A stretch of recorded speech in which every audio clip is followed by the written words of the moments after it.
মোৰ ছাত্ৰ-ছাত্ৰীসকল আজি মই তোমালোকৰ লগত দুটা নিউমেৰিকেল ডিসকাস কৰিম। প্ৰথম নিউমেৰিকেলটো আহিছিল 2015ত মাৰ্ক আছিল 2। ঠিক এক্স্যাক্টলি এনেকুৱা ধৰণৰ নিউমেৰিকেল এটা আগতেও আহিছিলে। এতিয়া চোৱা নিউমেৰিকেলটো 100 পিকোফেৰাড ধাৰকত্বৰ ধাৰক। তাৰমানে চিৰ মানটো দিয়া আছে 100 পিকোফেৰাড। এটা 100 ভোল্টৰ বিভৱৰ পাৰ্থক্যত আহিত কৰা হৈছে। ভিৰ মানটো দিয়া আছে 100 ভোল্ট। ধাৰকটোত সঞ্চিত আধানৰ পৰিমাণ কিমান মানে কিউ কিমান আধানৰ মান মানে ধাৰকটোত সঞ্চিত স্থিৰ বৈদ্যুতিক শক্তিৰ মান কিমান লাষ্ট ভিডিঅ'ত মই উলিয়াইছিলোঁ ফৰ্মুলা কেইটামান দিছিলোঁ তোমালোকক ঠিক আছে তেনেহলে নিউমেৰিকেলটো একেবাৰে সহজ প্ৰথমটো হৈছে ধাৰকটোত সঞ্চিত আধানৰ মান Q equal to C into V কাৰণ চি আৰু ভিৰ মান দিয়া আছে চিৰ মান 100 পিকোফেৰাড 100 পিকোফেৰাড মানে 100 ইনটু 10 টু দি পাৱাৰ -12 কাৰণ পিকো মানে 10 টু দি পাৱাৰ -12 ঠিক আছে এই লিখিলো 100 দিয়াই আছে ভিৰ মান গতিকে এটো ক্যালকুলেশন কৰিলে 10 টু দি পাৱাৰ -8 কুলম্ব হৈ যায় ফাৰ্স্ট পাৰ্ট গল সেকেন্ড পাৰ্টটো হৈছে সঞ্চিত বৈদ্যুতিক শক্তি মানে ইউ ইকুৱেল টু তিনিটা ফৰ্মুলা দিছিলো তাৰে এটা হৈছে হাফ অফ কিউ ভি কাৰণ তোমালোকে ইয়াত কিউ আৰু ভিৰ মান জনাই আৰু ফৰ্মুলা বেলেগ তোমালোকে জানা half of C V square ঠিক আছে গতিকে এটো সহজতে হ'ব গতিকে এটোত মই কৰি দিছো হাফ অফ কিউ মানে দিয়াই আছে তোমালোকে অলৰেডি পাইছা 10 টু দি পাৱাৰ -8 ভিৰ মানটো কিমান আছে ভিৰ মানটো আছে 100 ঠিক আছে গতিকে মানে আফটাৰ ক্যালকুলেশন কি পাবা 50 ইনটু 10 টু দি পাৱাৰ -8 বা এনেকৈ লিখিব পাৰা 5 ইনটু 10 টু দি পাৱাৰ -7 আৰু এটা সূত্ৰ আছিল হাফ অফ কি আছিল চি ভি স্কয়াৰ হয়নে চি আৰু ভি চিৰ মানটো দিয়াই আছে হয়নে নহয় আৰু ভিৰ মান দিয়া আছে কৰি চাবা একে আনসাৰ আহে নেকি ঠিক আছে মই নকৰো আৰু এতিয়া নেক্সট এটা কোৱেশ্চন তোমালোকৰ অনুশীলনীৰ পৰা লৈছো কোৱেশ্চন নম্বৰ 2.25 পেজ নম্বৰ 90 এই নিউমেৰিকেলটো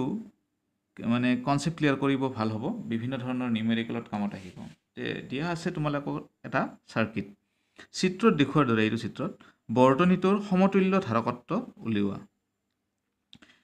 তাৰমানে ইয়াত চাৰিটা ধাৰক দিয়া আছে আমি সমতুল্য ধাৰকত্বটো উলিয়াব লাগে 300 ভোল্টৰ উৎসৰ বাবে প্ৰতিটো ধাৰকত আধান আৰু ভোল্টেজ নিৰ্ণয় কৰা তাৰমানে আমাক কি দিয়া আছে এটা ব্যাটাৰি দিয়া আছে ব্যাটাৰিটোৰ বিভৱ ভেদ কিমান দিয়া আছে মোৰ অকাত ঠিক হোৱা নাই এটা ব্যাটাৰি ইয়াত আছে এটা পজিটিভ টাৰ্মিনেল এইটো নেগেটিভ টাৰ্মিনেল 300 ভোল্ট আৰু তোমালোকে কি উলিয়াব লাগে প্ৰথমতে C1 C2 C3 C4 এই চাৰিটা ধাৰকৰ সমতুল্য ধাৰকত্ব উলিয়াব লাগে নেক্সট কাম হৈছে প্ৰত্যেকটো ধাৰকত থকা আধানৰ পৰিমাণ উলিয়াব লাগে আৰু প্ৰত্যেকটো ধাৰকত বিভৱৰ মান উলিয়াব লাগে এতিয়া নিউমেৰিকেলটো আমি স্টাৰ্ট কৰিছো তোমালোকে এনেকৈ কিছুমান বৰ্তনী আঁকিলে সহজ হ'ব কিছুমানে ডাইৰেক্টলি কৰে বাট মই ভাবো পিছত গম পাবা তোমালোকে এনেকৈ আঁকিলে ভাল হ'ব এই বৰ্তনীটোক আমি যদি অলপমান সহজ কৰিব যাওঁ ঠিক আছে এনেকুৱা কৰি লিখিব পাৰা তোমালোকে আঁকিব পাৰা চোৱা C4 টো ইয়াত চোৱাচোন প্ৰথমতে C2 আৰু C3 একেটা ৰেখাতে আছে হয়নে নহয় গতিকে এটো হৈছে তোমালোকৰ শ্ৰেণীবদ্ধ সজ্জাত আছে তাৰ মানে C2 আৰু C3 ৰ সমতুল্য ধাৰকত্বটো যদি আমি C23 বুলি কওঁ তাৰ মানে C2 আৰু C3 ৰ দুটা আছে তাৰ ঠাইত যদি মই এটা লওঁ কি হ'ব C23 এটো ঠিক আছে গতিকে এটো এটা পালা আৰু এটা কি থাকিলে C1 তাৰ মানে C1 ৰ লগত C23 টো কি হ'ব সমান্তৰাল সজ্জাত থাকিব তাৰ মানে এইটো বিন্দু চোৱা এইটো বিন্দু আৰু এইটো বিন্দু এই দুটাৰ লগত আৰু এইটোৰ লগত কি হৈ আছে সমান্তৰাল সজ্জাত আছে গতিকে C1 এইটো আৰু C23 ৰ ঠাইত ইকুইভ্যালেন্টটো মানে সমতুল্যটো লৈছো C23 তাৰ মানে ইয়াত একচুয়ালি দুটাৰ ঠাইত এটা লৈছো গতিকে C1 আৰু C23 তোমাৰ হেৰি হ'ব সমান্তৰাল সজ্জাত হ'ব আৰু ই কি হ'ব শ্ৰেণীবদ্ধ সজ্জাত আহি যাব কাৰ লগত C4 ৰ লগত আৰু এই ব্যাটাৰিটো মই ইয়াত নাকি পিনে ইয়াত আঁকিছো তাত আঁকিলেও কথা নাই এতিয়া এটো অকনমান আগতকৈ সিম্পলিফাইড হৈছে আকৌ এটো আমি সিম্পলিফাইড কৰিছো চোৱা আমি যেটো সমতুল্য আঁকিম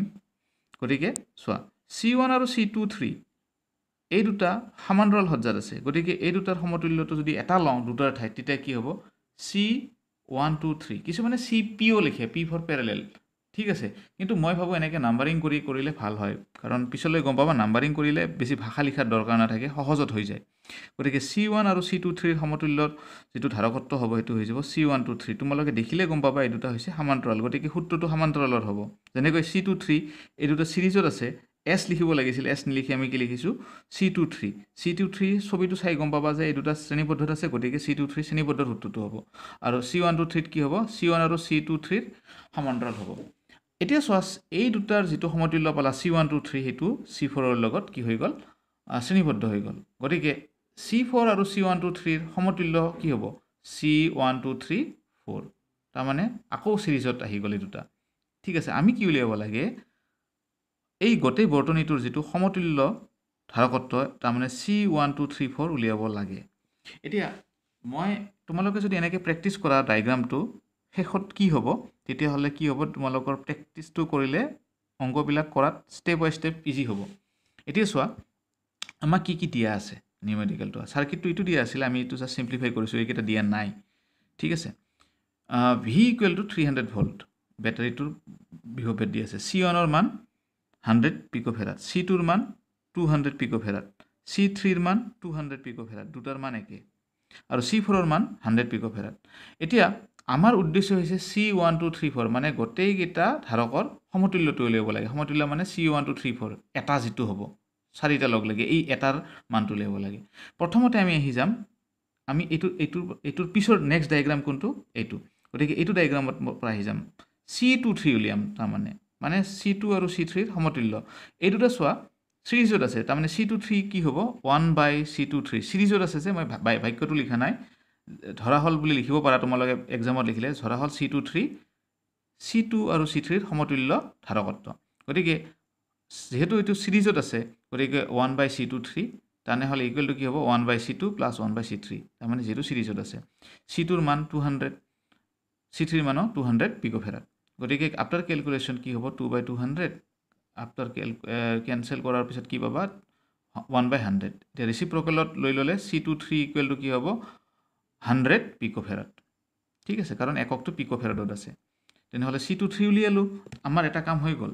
এইটো উলিয়াই ল'লোঁ আমি, C23টো উলিয়াই ল'লোঁ। ঠিক আছে, নেক্সট আহিম, এতিয়া এইটোত আহিম C1 আৰু C23 সমান্তৰাল সজ্জাত আছে, গতিকে ইহঁতৰ সমতুল্যটো হৈছে C123, গতিকে তোমালোকে লিখিব পাৰা, মই বাক্যটো লিখা নাই, ধৰা হ'ল C123 C1 আৰু C23ৰ সমতুল্য ধাৰকত্ব। ঠিক আছে, এতিয়া চোৱা C123 ইকুৱেল টু কি হ'ব, যেহেতু সমান্তৰালত আছে গতিকে যোগ হ'ব C1 + C23, C1ৰ মানটো হৈছে 100 পিকোফেৰাড দিয়াই আছে, আৰু C23ৰ মানটো অলৰেডি আমি কেলকুলেট কৰিলোঁ 100 পিকোফেৰাড, তাৰমানে 100 + 100 200 পিকোফেৰাড হৈ যাব। ঠিক আছে, এতিয়া নেক্সট এইবাৰ আহি গ'ল লাষ্ট, এইটো আমাক যে কৈছে সমতুল্য গোটেই বৰ্তনীটোৰ সমতুল্য ধাৰকত্ব কি এইটো উলিয়াব লাগে। ঠিক আছে, এতিয়া চোৱা 1/C234 ইকুৱেল টু কিয় আহিব, কাৰণ C4 আৰু C123 কিহত আছে সিৰিজত আছে, গতিকে থাকিলে কি হ'ব এই দুটাৰ সমতুল্যটো হ'ব 1/C123 equal to 1/C4 + 1/C23। তোমালোকে লিখিব পাৰা, ধৰা হ'ল C1234 ইকুৱেল টু C4 আৰু C123ৰ সমতুল্য ধাৰকত্ব, গতিকে C4ৰ মানটো জানা, C123ৰ মানটো জানা, বহাই দিলা, আফটাৰ কেলকুলেশ্যন কি পাবা ৰেচিপ্ৰকেল লোৱাৰ পিছত 200/3 পিকোফেৰাড। তেনেহ'লে আমি এটা পাৰ্ট কৰিলোঁ যে বৰ্তনীটোৰ মুঠ ধাৰকত্ব মানে সমতুল্য ধাৰকত্বটো হৈছে 200/3 পিকোফেৰাড, দশমিকত কৰাৰ দৰকাৰ নাই। এতিয়া নেক্সট আমি কাম কৰিছোঁ কি যে প্ৰতিটো ধাৰকত থকা আধান আৰু ভোল্টেজ দুটাই উলিয়াম। এতিয়া চোৱা বৰ্তনীটোত মুঠ আধান কিমান, ঠিক আছে, কৰাৰ ষ্টাইলটো চবৰে বেলেগ বেলেগ হ'ব। বৰ্তনীটোৰ মুঠ আধান তাৰমানে এই গোটেই বৰ্তনীটোত মুঠ আধান কি আছে, আমি লাষ্ট এনেকৈ যদি এক্সামত আহে যে প্ৰতিটো ধাৰকত থকা আধানৰ মান আহে, তেতিয়াহ'লে লাষ্ট ডায়েগ্ৰামটোত আহিবা। লাষ্ট ডায়েগ্ৰামটোত আহিলে কি লাভ হ'ব, গোটেই বৰ্তনীটোত থকা মুঠ আধানটো পাই গ'লে আমাৰ সহজ হ'ব কিছুমান কেলকুলেশ্যনটো। গোটেই বৰ্তনীটোত থকা মুঠ আধানটো C ইকুৱেল টু, যিহেতু আমি কি জানো C ইকুৱেল টু কি আছিলে Q/V, গতিকে Q ইকুৱেল টু কি হ'ব C × V। এতিয়া চোৱা C মানে ইয়াত কোনটো ল'ম C1234 যিটো লাষ্ট ডায়েগ্ৰাম আছে সমতুল্যৰ, আৰু V মানেতো 300 দিয়া আছে, গতিকে আমি মাল্টিপ্লাই কৰি দিলে আমি মুঠ আধানটো পাই যাম। এতিয়া চোৱা বৰ্তনীটোত মুঠ আধান Q equal to C1234 × V কৰিলে আমি পাম 2 × 10⁻⁸ কুলম। তেনেহ'লে এটা কথা গম পাই গ'লোঁ। এতিয়া কথাটো হৈছে কি, আমি এটা কাম কৰিছোঁ C4ৰ আধানটো উলিয়াই লওঁ। C4ৰ আধানটো উলিয়ালে আমি গম পাই যাম বাকীখিনিত কি আছে, ক্লু এটা পাম, আমাক ক্লু লাগে। C4ৰ আধানটো কেনেকৈ গম পাম, এতিয়া নেক্সট ডায়েগ্ৰামটোত চোৱা মই এটা কথা কৈছিলোঁ যে ইয়াত যিমান আধান থাকে ধৰা কিউ এতিয়া এই C1234টো কি হৈছে C4 আৰু C123ৰ শ্ৰেণীবদ্ধ সজ্জাত আছে গতিকে ইয়াত যিটো আধান পাবা ইয়াতো সেইটো আধান পাব ইয়াতো সেইটো আধান হ'ব তাৰমানে C1234 ধাৰকত থকা আধান C4ত থকা আধান আৰু C123ত থকা আধান এক্সেক্টলি একেই হ'ব এইটোৱে ক্লুটো দি দিব ইয়াৰ পৰা এইটো পাম তাৰপিছত এইটো পাম তেনেহ'লে C4ত C123ত আধান ইকুৱেল টু C4ত আধান C4ৰ আধানটো আমি Q4 বুলি লিখিছোঁ ইকুৱেল টু C123ত আধানটো কাৰ সমান হ'ব কিউৰ সমান হ'ব ঠিক আছে লিখাৰ ষ্টাইলটো সবৰে বেলেগ বেলেগ হয় মই এনেকৈ বুজাত মই সহজ পাইছোঁ এনেকৈ লিখিছোঁ তো Q4 ইকুৱেল টু তোমালোকে ডাইৰেক্টলি লিখি দিব পাৰা C4ত থকা আধান এই এক্সেক্টলি কিউ যিটো মুঠ আধান আছিলে সেইটোৱে লিখি দিলোঁ কাৰণ সিৰিজত আধানটো একে থাকে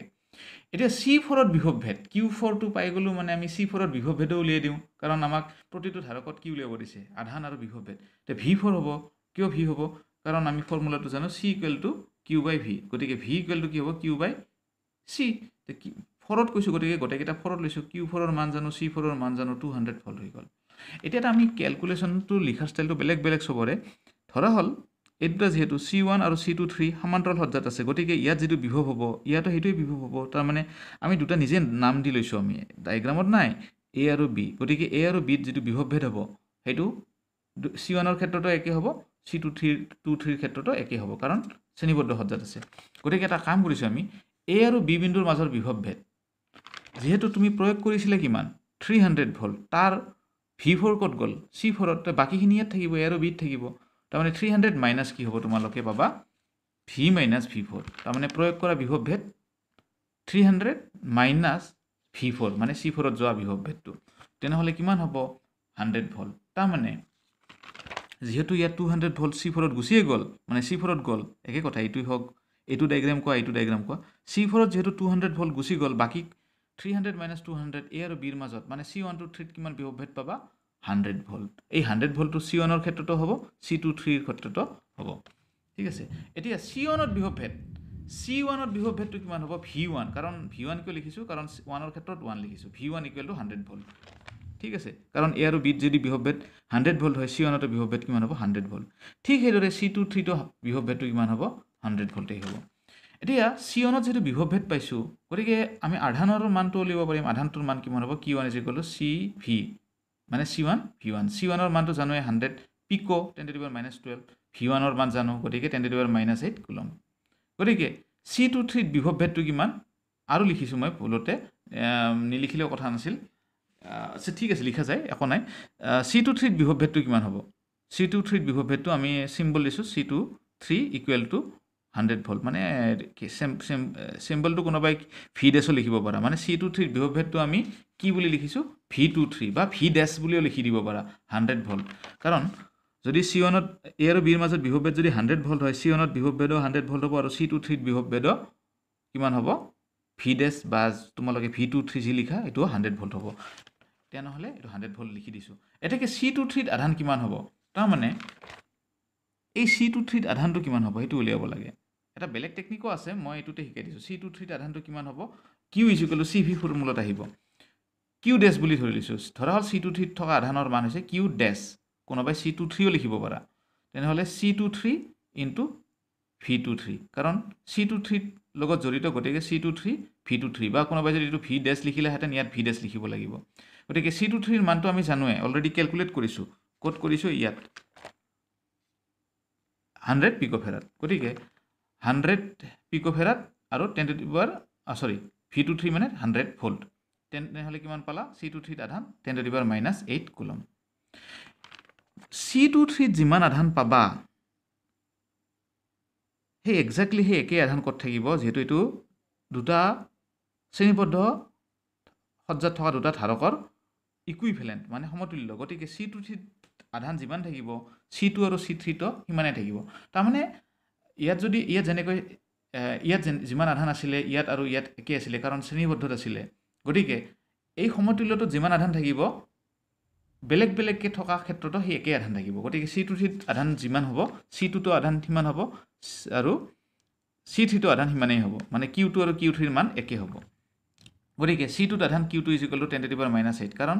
C23 ত আধান যেহেতু 10⁻8 আছে